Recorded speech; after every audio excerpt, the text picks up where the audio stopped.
I go to Gage Park High School. Percy L. Julian High Roberto School. Clemente High School. George Westinghouse College I'm a Prep. Chicago Public Schools parent, 5th grader in the system now. I have twin boys at the Vorex School. And I have a 16-year-old son at Crane. I'm entering my 10th year of teaching at CPS. Middle school teacher. I'm an art teacher. Paraprofessional and school-related personnel. President of the Chicago Teachers Union. I love the students. They're really great. It's funny because when I meet people and we get to talking about what we do for a living, when they find out that I'm a middle school teacher, I almost always get the response, "Oh my God, you must have a lot of patience." And though it's true, you have to have patience to teach, kids who are 11, 12, 13 years old. It's not as rough as it seems. The vast majority of the kids that I teach are wonderful, and they're respectful, and they're kind, and they're polite.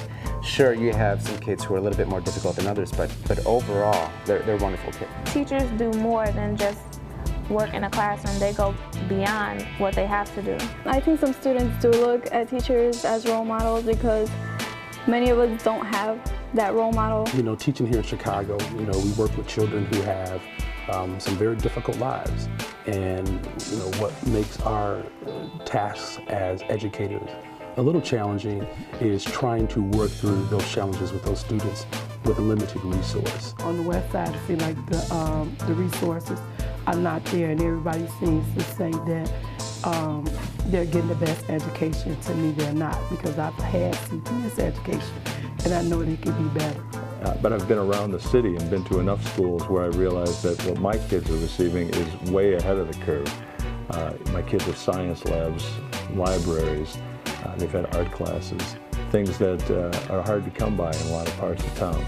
It's just sad. It makes me sad to think about how students are treated and how there's this idea that we'll say you're worth it, but in terms of getting the resources to let you know that you're worth it, to let you know that you do have a space in society, that doesn't really happen. There's a sharp inequity in terms of the way resources are allocated around the city, and schools with a high concentration of poor black and brown kids are not enjoying the same types of things that you'll find in other parts of the city. They tell us as parents that it's because of the cuts and they don't have the funds, so they have to cut teachers. My kids have not had the basic things on a regular basis that I had when I was a kid. My soon-to-be 5th grader has not yet had a music class. And despite being in one of the best schools in the city of Chicago, indeed one of the best schools in the state, there's no music teacher. Students want the opportunity to be fully engaged in a way that supersedes any sort of bubble sheet. Students are by design and naturally creative. So what they're going to want to see a classroom that allows for arts and music to be incorporated, not as this ancillary opportunity, but as an intricate part to their overall development. The art class or the music class or being in a play, that can be the reason the kid wants to come to school. You look at the research, art, music, PE, all hardwire you for science, believe it or not, and mathematics. Music is all about patterns, and so is math. Once you start recognizing patterns and you can use that for a variety of ways, then it'll make math so much easier and so much accessible to students. In addition, art allows students to express themselves. One of the things that we find that's so unfortunate is that many of our children live what we would consider unimaginable lives, and art allows them a way to express themselves. I think a lot of people like the arts, but they think it's fluff.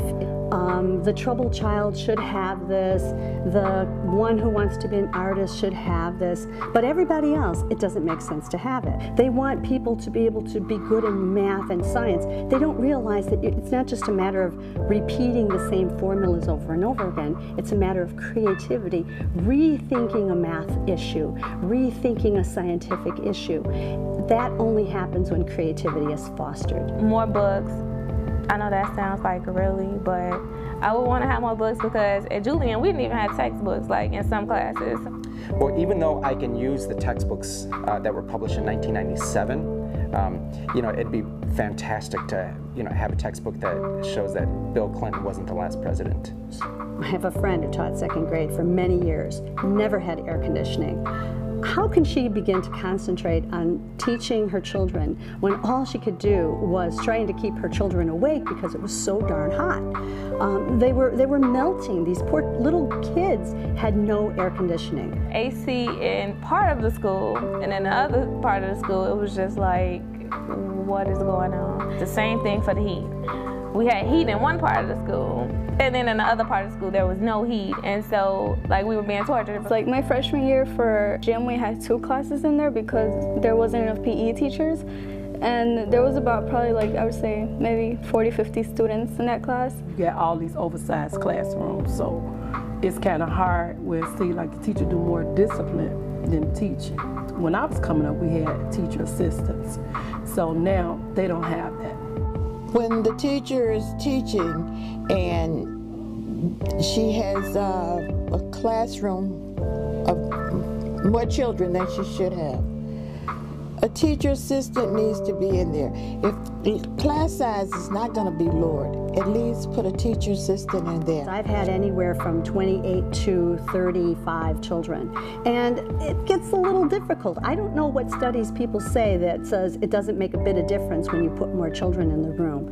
But when you have, for instance, a third of your children with special needs who need your attention, who are required legally to have documentation, to treat them individually, to pay attention to them, and now you have 35 children, and now there's the possibility that there could be 50 children. But we live in a city right now where the head of Chicago Public Schools claims that there is no correlation between reduced class size and improved educational outcomes. Now, every parent, every teacher, and indeed Mr. Emanuel and his Board of Education knows that's not the case. It defies logic to suggest that a teacher is going to do as good a job passing information along to kids, teaching them, when they've got 32 kids in a class versus 17 or 18.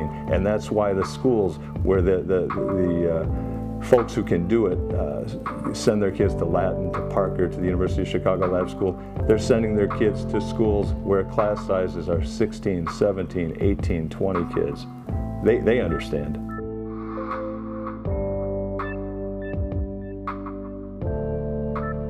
On the west side, they've closed 1, 2, 3 schools, and now the parents are basically transferring them over to my son's school, which is making the class go up and up and up. One of the problems we're seeing with this push to just shut down schools, and frequently to turn them around, turn them over to folks, is that it destabilizes neighborhoods. We've seen some of these schools turned over year after year. Crane High School, they wanted to turn it around, and they wanted my son to travel over to a different territory area that would be very dangerous for him. So I was very angry about that, and I didn't like it at all. I mean, it happens all the time because students have to travel a longer distance than what they would normally have to. So, you know, they come across different neighborhoods, different boundaries, different people. And of course there's conflict because people are like, this is an outsider, what are you doing here? You don't belong here. Usually, most people fear what they don't understand or what they don't know. So when different people go to different neighborhoods and no one is familiar with you, they may fear you, or they may have a certain feeling that they can't explain. From not being able to explain this feeling, there's a possibility it could lead to violence.